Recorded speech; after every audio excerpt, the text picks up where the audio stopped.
ভর্তা খেতে আমরা সবাই পছন্দ করি। এই যে দেখুন পটলের ছোলা, আমি পটলের ছোলা দিয়ে ভর্তা বানিয়ে দেখাবো।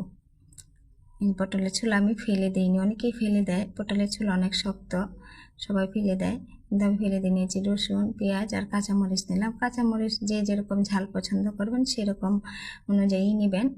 তারপর সেটাকে আমি কড়াইয়ে ঢেলে দেব। কড়াইয়ে ঢেলে দেওয়ার পর আমি সামান্য পানি দিয়ে দেব, কারণ পটলের খোসা অনেক শক্ত, সিদ্ধ হতে একটু সময়ও লাগবে আর একটু পানিও লাগবে। পানি দেওয়ার পর আমি এটাকে ঢেকে দেব। অনেকেই আমরা পটলের খোসা ফেলে দেই, ফেলে না দিয়ে আপনারা একবার ট্রাই করে দেখতে পারেন যে ভর্তাটা কেমন হয়, খেতে কেমন লাগে। যদি ভালো লাগে অবশ্যই ট্রাই করবেন। এই তো সামান্য পরিমাণ মতো লবণ আর পরিমাণ মতো হলুদ দিয়ে দিলাম। আমি এবার এটাকে ঢেকে দেব।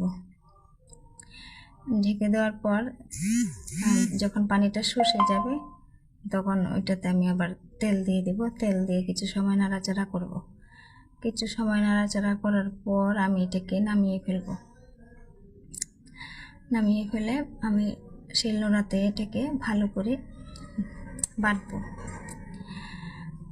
খুব ভালো করে নাড়াচাড়া করতে হবে।